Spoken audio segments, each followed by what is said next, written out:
ফিরে এলাম বিরতির পর। রিবেলস অ্যান্ড দ্য রাজ এই অধ্যায়ের উপরে তোমাদের বিস্তারিতভাবে ভিডিওতে আলোচনা করা হয়েছে। বিভিন্ন ধরনের সিপাহী বিদ্রোহের সঙ্গে দায়িত্বশীল কারণগুলো তোমাদের ব্যাখ্যা করা হয়েছে। দেখো তোমরা অন স্ক্রিন তোমাদের জন্য টাইপ 1 3 নম্বরের প্রশ্ন, এই সাইডে 6টি এবং এই সাইডে 6টি 12টি দেওয়া আছে। ঠিক একইভাবে টাইপ 2 4 নম্বর মানের প্রশ্ন, এই সাইডে 6টি এবং এই সাইডে 5টি 11টি দেওয়া আছে। অর্থাৎ 3 নম্বর মানের প্রশ্ন এবং 4 নম্বর মানের প্রশ্ন টোটাল 23টা রাখা হয়েছে। এর মধ্যে বহু প্রশ্ন তোমাদের জন্য কিন্তু আমি অলরেডি আলোচনা করে দিয়েছি। এবারে এখানে এমন কিছু কোশ্চেন তোমাদের জন্য রয়েছে যে কোশ্চেনগুলোকে আমি এবারে একটা একটা করে তোমাদের জন্য পয়েন্ট ভিত্তিক আলোচনা করে দেব। কারণ তোমরা মনে রাখবে টাইপ 1 3 নম্বরের প্রশ্ন তোমরা কতটা উত্তর লিখবে, কি কি পয়েন্ট লিখবে। 4 নম্বর অর্থাৎ টাইপ 2 প্রশ্ন তার উত্তর কি হবে, সেই উত্তর ধরে তোমাদের প্রশ্নগুলোকে কিন্তু আমি আলোচনা করছি। দেখো 1857 সালে মহাবিদ্রোহের রাজনৈতিক কারণ আমি ব্যাখ্যা করেছি, অর্থনৈতিক কারণ ব্যাখ্যা করে দিয়েছি, সামাজিক কারণ ব্যাখ্যা করে দিয়েছি, ধর্মীয় কারণ ব্যাখ্যা করেছি, প্রত্যক্ষ কারণ অর্থাৎ Enfield rifle, what are the ultimate cause responsible for the uprising of 1857, এই হচ্ছে প্রশ্ন। সেক্ষেত্রে কিন্তু তোমরা এনফিল্ড রাইফেল এবং সেই এনফিল্ড রাইফেলে যে কার্তুজটা কিভাবে তৈরি হয়েছে এবং গরুর মোড়ক, চর্বি মেশানো মোড়ক, এটা হিন্দুদেরকে কিভাবে এফেক্ট করছে, এবং শূকরের চর্বি মেশানো যে কোটিংটা আছে যেটা দাঁত দিয়ে কেটে ব্যারেলের মধ্যে পুরতে হবে রাইফেলের, সেটা মুসলিমদেরকে কিভাবে এফেক্ট করেছে, এটাই হচ্ছে আলটিমেট কজ। এবারে কিভাবে ভারতে কোম্পানি শাসনের অবসান ঘটে এইটা আলোচনা করছি। যে 1857 সালে যে বিদ্রোহ, এই বিদ্রোহ কিন্তু সিপাহীদের মধ্য থেকে সংগঠিত, সিপাহীদের দ্বারা আয়োজিত, সিপাহীদের দ্বারা পরিব্যাপ্ত এবং সর্বোপরি সিপাহীদের বিদ্রোহ দমনের মধ্য দিয়ে সিপাহী বিদ্রোহের পরিসমাপ্তি। স্বাভাবিকভাবে প্রশ্নটি এই জায়গা থেকে রাখা হয়েছে যে কিভাবে কোম্পানি শাসনের অবসান ঘটে। সিপাহী বিদ্রোহের আগে পর্যন্ত যে শাসন ব্যবস্থা, সেটা কিন্তু ভারতবর্ষে east India company board of directors বা পরিচালক মণ্ডলী, ডাইরেক্টর মণ্ডলীদের হাতে ছিল। 1857 সালের বিদ্রোহ প্রমাণ করেছিল যে ব্রিটিশদের প্রশাসন ব্যবস্থার একটি গুরুত্বপূর্ণ স্তম্ভ সেনাবাহিনী বিদ্রোহ করেছে, এবং সেই সেনাবাহিনীর বিদ্রোহকে কেন্দ্র করে ভারতবর্ষের যারা সামন্ত রাজা ছিলেন তারা অংশ নিয়েছেন, সাধারণ কৃষিজীবী মানুষ অংশ নিয়েছেন, এবং ভারতবর্ষের যারা সেই সময়কার জমিদার ছিলেন, তালুকদার ছিলেন, নায়েব ছিলেন, তারা এই সিপাহী বিদ্রোহে সংযুক্ত হয়ে বিদ্রোহকে একটা গণবিদ্রোহের জায়গায় নিয়ে গেছেন। সুতরাং এই অবস্থায় গুরুত্বপূর্ণ পিলারের মধ্য থেকে বিদ্রোহ ইস্ট ইন্ডিয়া কোম্পানির শাসনের অবসানের বার্তা দিয়েছিল। এবং ইংল্যান্ডের পার্লামেন্টে মহারানী ভিক্টোরিয়া 1858 সালের একটি আইন প্রণয়ন করেন, যে আইনে নাম ছিল প্রোক্লেমেশন অফ কুইন ভিক্টোরিয়া, যাকে বলা হয় মহারানী ভিক্টোরিয়ার ঘোষণাপত্র, বা যার আরেকটা নাম an act for the better government of India. এবং এই আইনের মাধ্যমে কোম্পানির শাসনের অবসান ঘটে এবং ভারতবর্ষের শাসনভার পার্লামেন্টের পক্ষে রাজা রানী বা রাজা রানীকে রেখে ইংল্যান্ডের পার্লামেন্ট পরিচালনার দায়িত্ব নেন। বোর্ড অফ ডাইরেক্টরস বা ডাইরেক্টর মণ্ডলী, court of director, council of director, এইগুলো বাতিল হয়ে যায়। ভাইসরয় গভর্নর জেনারেল এই পোস্টগুলো তৈরি করা হয়। সুতরাং তোমরা এই প্রশ্নের উত্তরটি এইভাবে লিখবে। এবার আমি আসছি মহাবিদ্রোহের পরবর্তীকালে কি কি শাসনতান্ত্রিক পুনর্গঠন হয়। তোমাদের এই জায়গায় মনে রাখতে হবে, দুটো জায়গাকে তোমাদেরকে কাভার করতে হবে। একটি হচ্ছে যে মহারানী ভিক্টোরিয়ার ঘোষণাপত্রের মধ্য দিয়ে কিভাবে শাসন ব্যবস্থায় পরিবর্তন আসলো, দ্বিতীয় দিক হচ্ছে সামরিক বাহিনীতে কি পরিবর্তন আসলো, পুলিশ প্রশাসন ব্যবস্থায় কি পরিবর্তন আসলো। এই তিনটে জায়গাকে কিন্তু তোমাদের কাভার করতে হবে। আমরা দেখেছি যে মহারানী ভিক্টোরিয়া ঘোষণাপত্রের মধ্য দিয়ে বলেছিলেন যে 1857 সালের আগে যে সমস্ত সন্ধি চুক্তি হয়েছে সেগুলো সেই অবস্থাতেই থাকবে। দত্তকপুত্র সংক্রান্ত নীতি ভারতীয়দের যা ছিল সেটাই বহাল থাকবে এবং এরপর থেকে কোনো ধরনের ভারতীয়দের সভ্যতা সংস্কৃতি পরম্পরা বিরোধী কোনো কাজ ইংল্যান্ডের পার্লামেন্ট থেকে সিদ্ধান্ত হিসেবে হবে না। আমরা সামরিক বাহিনীতে পুনর্গঠন প্রক্রিয়া লক্ষ্য করলাম, পুলিশ বাহিনীতে আমাদের পরিবর্তনগুলো আসলো। সুতরাং এই প্রশ্নের উত্তরটি অর্থাৎ যেটি বলা হলো যে শাসনতান্ত্রিক পুনর্গঠন, অবশিল্পায়ন বা ডিসইন্ডাস্ট্রিয়ালাইজেশন আমি আলোচনা করেছি, অধীনতামূলক মিত্রতা নীতির সম্পর্কে আলোচনা করেছি। এবারে আলোচনায় থাকবে 1857 সালের পূর্ববর্তী এবং পরবর্তী বিদ্রোহগুলোর প্রকৃতিগত কি পার্থক্য তুমি লক্ষ্য করো। দুটো অংশ, একটা হচ্ছে 1857 সালের আগে যে বিদ্রোহগুলো হয়েছে, 1857 সালের পরে যে বিদ্রোহগুলো হয়েছে তার মধ্যে একটা পার্থক্য বলতে বলেছে। এবং 1857 সালের সিপাহী বিদ্রোহ, এটা কিন্তু এদের একটা সংযোজক বা বলা যেতে পারে যে সিপাহী বিদ্রোহকে রেখে তার দুই সাইডে দুটো, একটা হচ্ছে 1857 সালের আগে যে বিদ্রোহ হয়েছে সেগুলো হচ্ছে আদিবাসী উপজাতি বিদ্রোহ, কৃষক বিদ্রোহ, যেমন হচ্ছে সন্ন্যাসী ফকির বিদ্রোহ, এগুলি হচ্ছে সামাজিক বিদ্রোহ। বা আমরা সাঁওতাল বিদ্রোহ, এটি হচ্ছে আদিবাসী বিদ্রোহ। কোল বিদ্রোহ, এটি হচ্ছে আমাদের আদিবাসী বিদ্রোহ। মুন্ডা বিদ্রোহ, আদিবাসী বিদ্রোহ। এই জায়গাতে আমরা একটু আলোচনা করব, যেটা আমাদের আলোচনায় আগে করিনি, সেটি হচ্ছে ফরেস্ট অ্যাক্টের বিষয়টি। অর্থাৎ সাঁওতাল, কোল, মুন্ডা এরা আমাদের জঙ্গল মহলের মানুষ।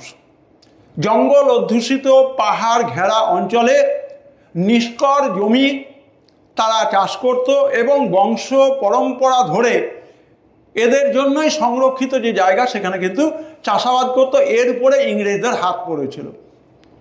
আমরা জানি যে 1811 সালে জাভা এবং 1840 সালে শ্রীলঙ্কাতে অরণ্য আইনটাকে প্রথম ইংরেজরা চালু করে এবং এই সংরক্ষিত বন, গাছ কাটা বন্ধ করা, পশু চারণ বা গবাদি ক্ষেত্র হিসেবে ব্যবহার না করার জন্য ইংরেজরা জার্মান অরণ্য বিশারদ ডায়াট্রিস ব্যান্ডিসকে নিয়ে আসে এবং ডায়াট্রিস ব্যান্ডিস ভারতে 1864 সালে ইন্ডিয়ান ফরেস্ট সার্ভিস চালু করেন।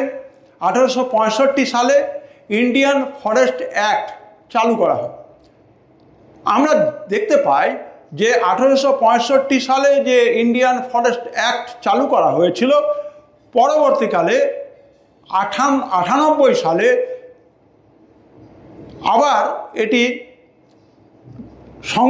সংশোধন পরিমার্জন হয় এবং অরণ্যকে তিনটে ভাগে ভাগ করা হয়। একটা হচ্ছে সংরক্ষিত বন, একটা হচ্ছে প্রোটেক্টেড বন, একটা হচ্ছে রিজার্ভ ফরেস্ট, একটা হচ্ছে প্রোটেক্টেড ফরেস্ট, আর একটা হচ্ছে ভিলেজ ফরেস্ট।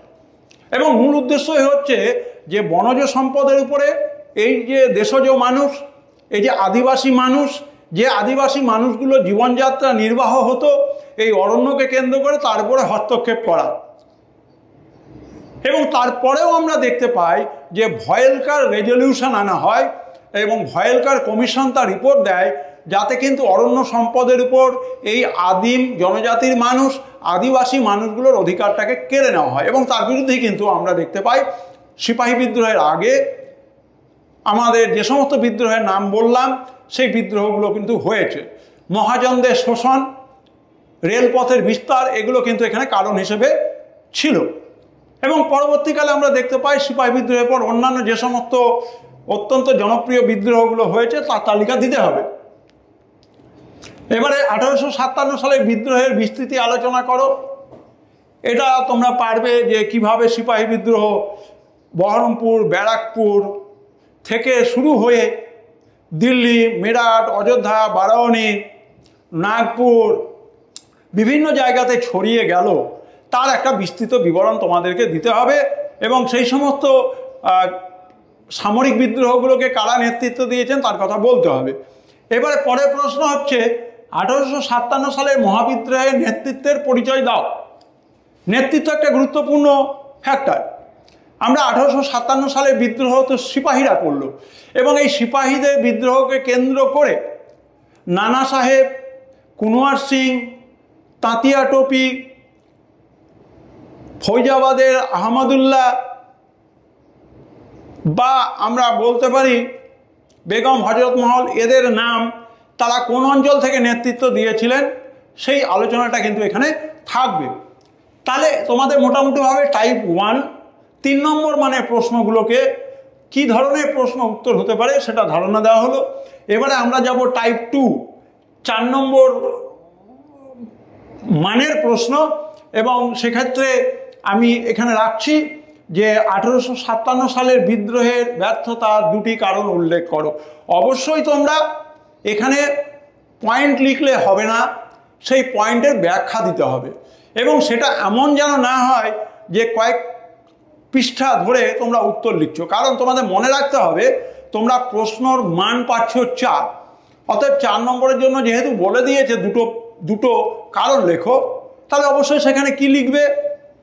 সেখানে এটাই লেখা যায় যেটা যে নেতৃত্বের উদ্দেশ্যগত পার্থক্য। সেখানে কি বলবে যে ঝাঁসি রানী লক্ষ্মীবাই, অযোধ্যার বেগম হজরত মহল, বিহারের কনওয়ার সিং, নানা সাহেব, ফৈজাবাদের আহমদুল্লাহ, এই যে সামন্ত শ্রেণীর নেতারা বিদ্রোহে অংশ নিয়েছিলেন, তার উদ্দেশ্যই ছিল যে সিপাহী বিদ্রোহ, এবং তার সঙ্গে তারা যুক্ত হয়েছেন, যদি সিপাহী বিদ্রোহ জয়যুক্ত হয় তাহলে তারা ভারতবর্ষে আবার ক্ষমতা ফিরে পাবেন, সামন্ততান্ত্রিক উত্থান হবে। অর্থাৎ সামরিক বাহিনী থেকে বিদ্রোহ হলেও এদের উদ্দেশ্য কিন্তু আলাদা ছিল। অতএব এই উদ্দেশ্যের ভিন্নতার জন্য সাধারণ মানুষের মনে এদের সম্পর্কে বিদ্রোহে যোগ দেওয়ার সেরকম আমরা প্রয়াস লক্ষ্য করি না। দ্বিতীয় তোমরা যেটা লিখবে সেটি হচ্ছে ইংরেজদের রণকৌশল। ভারতীয় উর্দিধারী সৈনিক গাদা বন্দুক, এনফিল্ড রাইফেল নিয়ে যারা লড়াই করেছিল, তাদের সঙ্গে ইংরেজদের যে লড়াই, সেটা কিন্তু অতি আধুনিক অস্ত্রের লড়াই, আধুনিক প্রযুক্তির লড়াই। টেলিগ্রাফ ব্যবস্থা, রেল, দ্রুত সৈন্য পৌঁছানো, এই সমস্ত মাধ্যমকে ব্যবহার করে ইংরেজরা সিপাহীদের বিদ্রোহকে দমন করতে পেরেছিল, বিদ্রোহী সিপাহীদেরকে ফাঁসি দিয়েছিল। আমরা গুর্জর সম্প্রদায়ের নেতা কোতওয়াল ধনসিংয়ের কথা জানি। তিনি বিদ্রোহ করেছিলেন জুন মাসে, 13 জুন তারিখে খুব সম্ভবত, এবং তাকে কিন্তু ফাঁসি দেওয়া হয়েছিল এবং বিদ্রোহ দমন হয়ে যায়। মঙ্গল পাণ্ডের ফাঁসির মধ্য দিয়ে কিন্তু আগুনটা জ্বললেও আস্তে আস্তে এই বিদ্রোহ কিন্তু ইংরেজদের রণনীতি কৌশলের কাছে পরাজিত হয় এবং বিদ্রোহ দমন হয়ে যায়। সুতরাং এইভাবে পয়েন্টগুলো লিখে সেই পয়েন্টের উপরে ব্যাখ্যা দিলে তোমরা পুরো নম্বরটি পাবে। এবারে আমরা এই আলোচনা করেছি মহারানী ঘোষণাপত্র, সামরিক বিভাগের পরিবর্তন, শাসন ব্যবস্থায় পরিবর্তন, সিপাহী বিদ্রোহে পূর্ববর্তী বিদ্রোহ বলতে গেলে যে সমস্ত সামাজিক বিদ্রোহ, রাজনৈতিক প্রেক্ষাপট থেকে উত্থিত বিদ্রোহ, ধর্মীয় বিদ্রোহ, এইগুলোকে উল্লেখ করতে হবে। যেমন আমি যদি একটা উদাহরণ হিসেবে বলি ধর্মীয় বিদ্রোহ, তোমরা নিশ্চয় আমাদের বিদ্রোহ হিসেবে ওয়াহাবি ফরাইজির নাম শুনেছ। সেখানে কিন্তু দারুল ইসলাম ইংরেজদের সংস্পর্শে ভারতবর্ষ, যে ভারতবর্ষে একসময় মুসলিমদের দেশ ছিল, তা নাকি বিধর্মীদের দেশে পরিণত হয়েছে। অতএব ইসলামের নিয়ম অনুযায়ী ভারতবর্ষকে শুদ্ধিকরণ করতে গেলে দারুল ইসলাম করতে হবে, এবং দারুল ইসলাম করতে গেলেই আমাদের ইংরেজদেরকে তাড়াতে হবে, ইংরেজ শাসনের অবসান ঘটাতে হবে। সুতরাং এটা হচ্ছে একটা ধর্মীয় বিদ্রোহ বা নীল বিদ্রোহ যদি বলো, তাহলে এটা হচ্ছে সামাজিক বিদ্রোহ, কিন্তু তার উপাদান হচ্ছে অর্থনৈতিক। কারণ হচ্ছে নীল চাষের মধ্য দিয়ে ভারতবর্ষের কৃষি জমিগুলো কিন্তু আস্তে আস্তে নিষ্ফলা হয়ে যাচ্ছে, চাষাবাদ হচ্ছে না। কিন্তু আমাদের মনে রাখতে হবে এই নীল বিদ্রোহটা কিন্তু 1857 সালের মধ্যে পড়ছে না। আমি তোমাদের উদাহরণ দেওয়ার জন্য বললাম যে বিদ্রোহ সম্পর্কে আলোচনা করবে সেই বিদ্রোহটির একেবারে তার ব্যাকগ্রাউন্ডটা লিখতে হবে, যে এটা কি সামাজিক বিদ্রোহ আর রাজনৈতিক বিদ্রোহ। যেমন হচ্ছে ধরো সন্ন্যাসী ফকির বিদ্রোহ, এটা কিন্তু পুরোপুরি একটা সামাজিক বিদ্রোহ। উত্তরবঙ্গ থেকে শুরু হয়েছিল, বগুড়া, দিনাজপুর, রাজশাহী, কোচবিহার, জলপাইগুড়ি, মজনু শাহ, মুসা শাহ, ভবানী পাঠক, দেবী চৌধুরানী, এদের কথা এখানে আসে। সুতরাং এরা সমাজের বিভিন্ন টায়ার থেকে আসা, এবং এরা এই যে সন্ন্যাসী ফকির বিদ্রোহ তাতে যুক্ত হয়েছিলেন। সুতরাং তোমরা যখনই আলোচনা করবে এইভাবে কোন প্রেক্ষাপটে এরা উঠে আসছেন, তাদের সোশ্যাল বেস কী ছিল, সেই জায়গাটা আলোচনায় আসবে। এবারে 1857 সালে বিদ্রোহ কি সামন্ত বিদ্রোহ ছিল? তোমার মতামত লেখো। এখন সিপাহী বিদ্রোহকে কেন্দ্র করে ঐতিহাসিকরা বিভিন্ন ধরনের বক্তব্য রেখেছেন, বিভিন্ন ধরনের মতামত রেখেছেন, বিভিন্ন ধরনের মতামতের বিরুদ্ধে মতামত এসেছে। যেমন আমি একটা ছোট্ট কথা বলি, যে আমরা রমেশচন্দ্র মজুমদারের নাম জানি, স্বনামধন্য বিখ্যাত একজন ঐতিহাসিক। তিনি যখন বই লিখলেন, বইটার নাম রেখেছিলেন দ্য সেপাই মিউটিনি। কিন্তু এর প্রতিক্রিয়া ভারতবর্ষে ভীষণভাবে হয়েছিল, তার জন্য তিনি বাধ্য হন এবং বইটির নাম পাল্টে রেখেছিলেন the sepoy mutiny and the revolt of 1857। অর্থাৎ সিপাহীদের মধ্যে থেকে শুরু হলেও এই বিদ্রোহ কিন্তু গণবিদ্রোহ, বা এটা সাধারণ মানুষের সংযুক্তির ব্যাপারটা কিন্তু চলে এসেছিল। এবারে যদি এটাকে আমরা জাতীয় বিদ্রোহ বলি, তাহলে কিন্তু এটাকে আমাদের খণ্ডন করে অন্য ঐতিহাসিকেরা। কীরকমভাবে? যে যদি এটা জাতীয় বিদ্রোহ হয়, তাহলে ভারতবর্ষে জাতীয়তাবাদের যে ধারণা, সেই জাতীয়তাবাদের ধারণা কিন্তু বিদেশ থেকে আসা। আয়ারল্যান্ড বা সিনফিন বিদ্রোহ, এখানে যে বিদ্রোহগুলো হয়েছে সেগুলো জাতীয়তাবাদী চরিত্রের ছিল। কিন্তু ভারতবর্ষে এই যে সিপাহী বিদ্রোহ, সেই সিপাহী বিদ্রোহ দমন করার জন্য গোর্খা, নেপালি, শিখ, রাজপুত, পাঠান, এরা কিন্তু ইংরেজদের সহায়তা করেছে। তাহলে এর মধ্যে কিন্তু জাতীয় চরিত্রের অভাব আছে।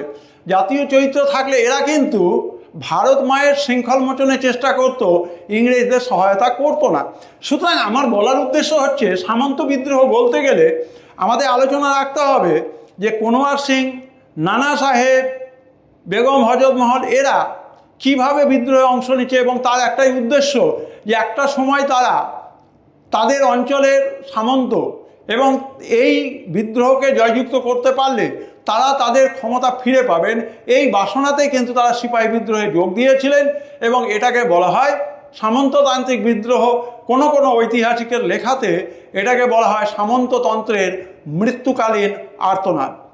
সুতরাং তোমরা যে প্রশ্নটাকে নিয়ে আলোচনা করো না কেন, উত্তর করো না কেন, তার যেন লজিক্যাল সিকোয়েন্স থাকে, লজিক্যাল ইভেন্ট থাকে, লজিক্যাল পয়েন্ট থাকে। এবারে দেখো, আবার আর একটা সেট আমি প্রশ্ন নিয়ে এসছি, শর্ট অ্যান্সার কোশ্চেন, টাইপ 1 3 এবং টাইপ 4। দেখো এখানে, what was the political background of the revolt of 1857, অর্থাৎ রাজনৈতিক কারণ। Tribal and peasant uprising contribute to the revolt of 1857, অর্থাৎ 1857 সালে সিপাহী বিদ্রোহ হওয়ার পিছনে ব্যাকগ্রাউন্ড হিসেবে যে সমস্ত আদিবাসী এবং কৃষক বিদ্রোহগুলো হয়েছে তার ভূমিকা লিখতে বলা হয়েছে। অর্থাৎ সেখানে একটা তোমরা সালভিত্তিক তালিকা করতে পারো। সেখানে ধরো পাহাড়িয়া বিদ্রোহ, সেখানে তোমরা বলতে পারো ভিজিয়ানা গ্রামের বিদ্রোহ, তোমরা বলতে পারো চুয়ার বিদ্রোহের প্রথম পর্ব, চুয়ার বিদ্রোহের দ্বিতীয় পর্ব, সাঁওতাল বিদ্রোহ, কোল বিদ্রোহ, মুন্ডা বিদ্রোহ। এই করে করে আমাদের 1857 সালের সিপাহী বিদ্রোহের জন্য এই যে বিভিন্ন বিদ্রোহগুলোর কথা আমি বললাম, সেক্ষেত্রে কিন্তু ভূমি, আইন, অরণ্য এইগুলোর উপাদান কতটা দায়ী ছিল, মহাজনদের শোষণ কতটা দায়ী ছিল। যেমন সাঁওতাল বিদ্রোহের ক্ষেত্রে আমরা মহাজন দিকুদের কথা জানি। মহাজন দিকু অর্থাৎ সাঁওতাল পরগনাতে ইংরেজদের প্রশাসনের সঙ্গে তারা সখ্যতা রেখে শোষণকে যেভাবে চূড়ান্ত জায়গায় নিয়ে গিয়েছিল, এবং তার বহিঃপ্রকাশ হচ্ছে যে গানের মধ্য দিয়ে ফুটে ওঠে। যখন সাঁওতাল বিদ্রোহ হয়েছে তখন সাঁওতাল পরগনাতে কেনারাম এবং বেচারাম বলে বাটখারার ব্যবহার ছিল।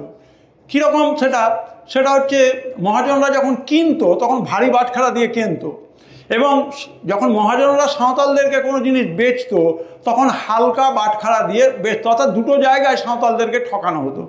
সাঁওতালরা বুঝতে পারতো তাদের গোলা ভর্তি ধান খালি হয়ে যাচ্ছে, কিন্তু 20 মণ হচ্ছে না। তার জন্য সাঁওতালরা আক্ষেপ করে তাদের গানে বলতো 20 बोल বাবু একবার 20 बोल। বা যখন সাঁওতাল বিদ্রোহ হচ্ছে সাঁওতাল পরগনাতে, তখন সেক্ষেত্রে আমরা দেখতে পাচ্ছি তাদের স্লোগান সাহেব কাটং কাটং, বাবা কাটং কাটং, আর রাড়ি কাটং কাটং। কাটং মানে হত্যা করো। অর্থাৎ সাঁওতালদের কাছে শত্রু কারা? সাহেবরা। সাহেব কাটং কাটং, বাবা কাটং কাটং। অর্থাৎ ওখানে যাদেরকে তারা মান্যগণ্য ব্যক্তি বাবা হিসেবে সম্বোধন করেছে, এবং রাড়ি কাটং কাটং যারা বিধর্মী মানুষ তাদেরকে হত্যার আহ্বান দিয়েছে। সুতরাং এই জায়গাটা আমাদের মনে রাখতে হবে যে কীভাবে শোষণ যন্ত্র এই বিদ্রোহগুলোকে সিপাহী বিদ্রোহের প্রেক্ষাপট হিসেবে কাজ করতে সাহায্য করেছিল। এবারে দেখো what military grievances contributed to the revolt of 1857। এই জায়গাটা আলোচনা করতে গেলে তো অবশ্যই তাৎক্ষণিক কারণ, সেই তাৎক্ষণিক কারণ হচ্ছে যে এনফিল্ড রাইফেলে যে কার্তুজ তাতে গরু এবং শূকরের চর্বি মেশানো ব্যাপারটা। এছাড়াও কি রয়েছে যে আমাদের যে উর্দিপোড়া কৃষক অর্থাৎ ভারতীয় লাল পল্টনে থাকা যে অযোধ্যা বাঙালি সৈনিক ছিল, তাদের বেতন, তাদের জীবনের ঝুঁকি, বা তাদেরকে কালাপানি পার হওয়া, বা তাদেরকে খ্রিস্টান ধর্মে ধর্মান্তরিত করা, বা তাদের জন্য আমি বলেছি জেনারেল সার্ভিস এস্টাবলিশমেন্ট অ্যাক্ট এবং বাট্টা সিস্টেম বা ভাতা ব্যবস্থা বিলুপ্তিকরণ, এই জায়গাগুলো কিন্তু কার্যকরী ভূমিকা নিয়েছিল। এগুলোকে আলোচনাতে রাখতে হবে। এবারে বলছে character of the revolt of 1857। এই যে 1857 সালের যে সিপাহী বিদ্রোহ, সেই সিপাহী বিদ্রোহের চরিত্র বা প্রকৃতি বলো। সেক্ষেত্রে বিভিন্ন ধরনের ঐতিহাসিক গোষ্ঠী আছে। জাতীয়তাবাদী ঐতিহাসিক গোষ্ঠী শশীভূষণ চৌধুরী, এস.এন. সেন, এই ঐতিহাসিকরা এটাকে জাতীয়তাবাদী অভ্যুত্থান বলে দেখানোর চেষ্টা করেছেন। মার্ক্সবাদী ঐতিহাসিক সুশোভনচন্দ্র সরকার, তারা এটাকে তাদের নিরিখে আলোচনা করছেন যে এটা সামন্ত বিদ্রোহ বা শ্রেণী সংগ্রাম এর মধ্যে ছিল। বা আমরা যদি ইংরেজ ঐতিহাসিক যাদেরকে বলা হয় সাম্রাজ্যবাদী ঐতিহাসিক গোষ্ঠী, ইম্পেরিয়ালিস্ট গ্রুপ অফ হিস্টোরিয়ান, জন কেই, ম্যালেসন, ম্যালারন, শিলি, আলেকজান্ডার ডাফ, এই যে ঐতিহাসিকরা রয়েছেন, তারা এটাকে দেখাচ্ছেন যে এটা হচ্ছে সিপাহীদের বিদ্রোহ। যেভাবে তারা ভারতবর্ষে ইংরেজ শাসনের যারাই বিরোধিতা করেছে তাদেরকে সোশ্যাল ব্যান্ডিট বলেছে, অথবা তাদেরকে দস্যু বলেছে, এবং কোনো গ্রাম যদি ইংরেজদের বিরোধিতা করেছে তাদেরকে বলা হতো ডাকাতে গ্রাম। অর্থাৎ এই যে ওভার সিম্পলিফিকেশান, অতি সরলীকরণ, অত্যন্ত সহজ করে আমাদের জাতীয় আন্দোলনটাকে দেখানো, এই মতামতগুলো এখানে কিন্তু প্রাধান্য পাবে। অর্থাৎ জাতীয়তাবাদী ঐতিহাসিকদের নিরিখে সিপাহী বিদ্রোহ, বামপন্থী বা মার্ক্সবাদী চিন্তার আলোকে সিপাহী বিদ্রোহ, বা ধরো ভিডি সাভারকার, বিনায়ক দামোদর সাভারকার, তিনি যখন এই বিদ্রোহ সম্পর্কে লিখছেন তখন তিনি এটাকে ফার্স্ট ওয়ার অফ ইন্ডিপেন্ডেন্স বলে দেখানোর চেষ্টা করছেন। আবার আমরা ঐতিহাসিকদের আলোচনায় এটাও দেখছি যে সিপাহী বিদ্রোহ নিয়ে বলা হচ্ছে যে এটা না ছিল প্রথম, এটা না ছিল জাতীয়তাবাদী বিদ্রোহ। সুতরাং এই জায়গাগুলোকে তোমাদের এখানে আলোচনাতে তুলে ধরতে হবে। এবারে ফেলিওর অফ দ্য রিভোল্ট, আমরা বললাম যে সিপাহী বিদ্রোহে ব্যর্থতার কারণ, সেগুলোকে ব্যাখ্যা করলাম।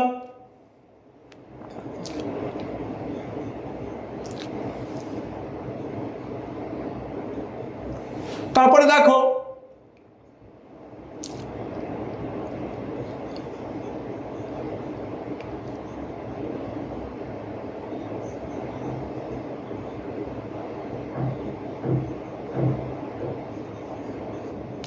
how did the lack of unity and leadership contribute to the collapse of the revolt of 1857? এই যে প্রশ্নটা আছে, বলছে যে নেতৃত্বের ঐক্যের অভাব কিভাবে সিপাহী বিদ্রোহের ব্যর্থতার কারণ হয়েছিল। ওই যে আমি বললাম যে নানা সাহেব, কুনওয়ার সিং, তাঁতিয়া টোপি, ঝাঁসি রানী লক্ষ্মী, বেগম হজরত মহল, আহমদুল্লাহ, এদের যে বিভিন্ন ধরনের লক্ষ্য উদ্দেশ্য, সেই লক্ষ্য উদ্দেশ্য কিন্তু আপামর সাধারণ ভারতীয়দের মনে কিন্তু একটা জিজ্ঞাসা চিহ্ন রেখেছিল যে তারা বিদ্রোহে কেন অংশ নিয়েছিলেন। বিদ্রোহ তো হয়েছে সিপাহীদের মধ্য থেকে, সিপাহীরা সংগঠিত করেছে, সিপাহীরাই এটাকে পরিচালনা করেছে, গোটা ভারতবর্ষে ছড়িয়ে দিয়েছে। মাঝখান থেকে নানা সাহেব, ঝাঁসি রানী এরা যোগ দিয়েছে এবং তার সুফলটা নেওয়ার চেষ্টা করেছে। সুতরাং এই যে ইউনিটি, একতার অভাব, সহমত নেই, বা সিপাহী বিদ্রোহ যখন একটা জায়গায় পৌঁছে যাচ্ছে, ইংরেজদের কাছে ভীতির কারণ হয়েছে, তখন কাকে নেতা হিসেবে মেনে নেবে, তখন দেখা যাচ্ছে যে শেষ মুঘল সম্রাটকে ওখানে জাতীয়তাবাদী আন্দোলনের নেতা হিসেবে খাড়া করা হচ্ছে। যে আমরা আবার পুরনো মুসলিম রাজত্বের যিনি শেষ প্রতিনিধি, তাকে রেখে আমরা জাতীয় আন্দোলনকে জয়যুক্ত করতে চাইছি। বা আমরা এটা দেখতে পাচ্ছি যে যারা সিপাহী বিদ্রোহ অংশ নিলেন, আমাদের মঙ্গল পাণ্ডে বা গুর্জর সম্প্রদায়ের কতকাল ধন সিং, তাদের ফাঁসি হয়ে গেল, এবং ফাঁসি হওয়ার পর আস্তে আস্তে দেখা যাচ্ছে সামরিক বাহিনীর মধ্যে যে বিদ্রোহটা ঝড় তুলেছিল, সেই ঝড়ের পরে একটা স্থিতিশীল পরিস্থিতি ফিরে আসে। আমরা 1857 সালে বিদ্রোহে সেটা কিন্তু লক্ষ্য করতে পারছি যে আস্তে আস্তে আস্তে আস্তে বিদ্রোহটা থিতু হয়ে যাচ্ছে, এবং ইংরেজদের দমনপীড়ন, ইংরেজদের সামরিক কূটকৌশলকে প্রয়োগ করার সর্বশেষ আমরা উদাহরণ দেখতে পাচ্ছি, এবং বিদ্রোহটাকে আস্তে আস্তে আস্তে আস্তে শেষের পথে অগ্রসর হতে দেখি। সুতরাং এই জায়গাটা যে lack of unity and leadership responsible for the collapse of the 1857, 1857 সালের বিদ্রোহের ব্যর্থতার জন্য নেতৃত্বের ঐক্যের অভাব, উদ্দেশ্যের অভাব, এটা কিন্তু একটা গুরুত্বপূর্ণ উপাদান হিসেবে কাজ করেছিল সিপাহী বিদ্রোহের ব্যর্থতা। কারণ দুটি লেখো, এই প্রশ্ন আলোচনায় কিন্তু এটা আমি তোমাদের জন্য তুলে ধরেছি। এবার হচ্ছে what was the immediate and long term impact of the 1857 revolt on British rule in India. দুটো অংশ আছে, immediate and long term impact. Immediate অর্থাৎ কি হলো, সিপাহী বিদ্রোহ হওয়ার পরে পরেই দোষটা গিয়ে পড়লো ইস্ট ইন্ডিয়া কোম্পানির উপরে, misrule of the East India company.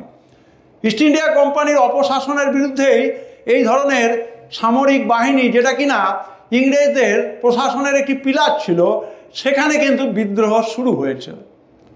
সুতরাং এই জায়গাটা অত্যন্ত গুরুত্বপূর্ণ যে ইংরেজরা শর্ট টার্ম এফেক্টে ইস্ট ইন্ডিয়া কোম্পানির শাসনকে সরিয়ে দিল। লং টার্ম এফেক্টে কি হলো, সেখানে বিভিন্ন ধরনের আইন হচ্ছে an act for the better government of India বা প্রক্লেমেশন অফ কুইন ভিক্টোরিয়া 1858, মহারানী ভিক্টোরিয়ার ঘোষণাপত্র বা ভারতবর্ষের সুশাসনের জন্য আইন 1858, এবং সেখানে বিভিন্ন ধরনের যে দেশীয় রাজন্যবর্গ ছিল তাদের সঙ্গে ইংরেজদের কি নীতি নেওয়া হবে, ভারতবর্ষে ডাইরেক্টর সভা বা বোর্ড অফ ডাইরেক্টরসের কার্যকাল শেষ করে দেওয়া বা তাদের কোনো ধরনের কোনো প্রশাসন ব্যবস্থার সঙ্গে সংযুক্তির প্রাসঙ্গিকতা নেই, এই জায়গাটা উঠে আসছে। আলোচনাতে তোমরা রাখবে অবশ্যই যে তখন বাংলার যিনি গভর্নর জেনারেল ছিলেন তাকেই উন্নীত করা হলো গভর্নর জেনারেল অফ ইন্ডিয়া হিসেবে, ভাইসরয় পোস্ট তৈরি হলো, বিভিন্ন ধরনের প্রশাসনিক ক্ষেত্রে পরিবর্তন আসলো, সেনা দপ্তরে পরিবর্তন আসলো, পুলিশ প্রশাসনে পরিবর্তন আসলো। সুতরাং এই জিনিসগুলো কিন্তু লং টার্ম এফেক্ট, ভূমি ব্যবস্থার ক্ষেত্রে যেগুলো যুগান্তকারী সিদ্ধান্ত হয়েছে সেগুলোর কথা তোমাদেরকে তুলে ধরতে হবে।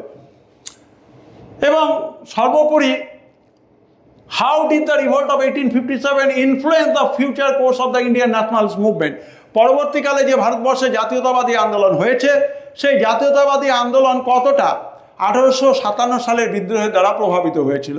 এখানে তোমাদেরকে বিভিন্ন ধরনের বিভিন্ন প্যাটার্নের প্রশ্ন কিন্তু তুলে ধরা হয়েছে, প্রশ্ন সম্ভার দেওয়া হয়েছে।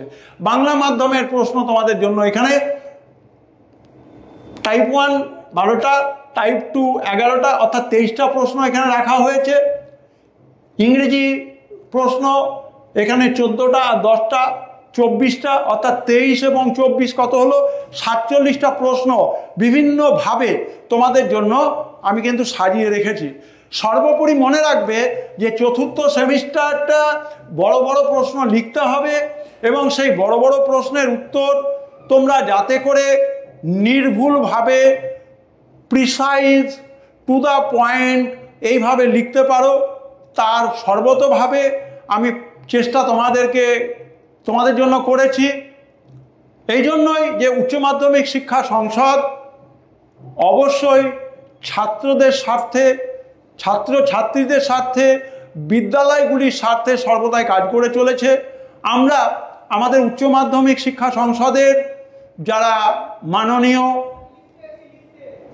আধিকারিকরা রয়েছেন, সর্বোপরি আমাদের মধ্যে যার অনুপ্রেরণা সবথেকে বেশি কাজ করে তিনি সর্বদাই আমাদের পাশে থাকেন এবং আমাদের সভাপতি স্যার ডক্টর চিরঞ্জীব ভট্টাচার্য মহাশয় এবং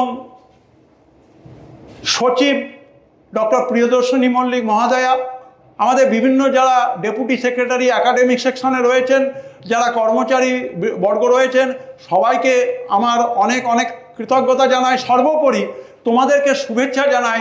নতুনভাবে শুরু করো, তৃতীয় সেমিস্টার খারাপ হলে সব শেষ হয়ে যায়নি, এখন অনেক সময় বাকি রয়েছে, সবে তো ভোরের সূর্য ওঠা শুরু। আমরা তোমাদের পাশে আছি, পাশে রয়েছে উচ্চ মাধ্যমিক শিক্ষা সংসদ। সবাই ভালো থেকো, পরের ভিডিওতে আমরা ফিরে আসবো।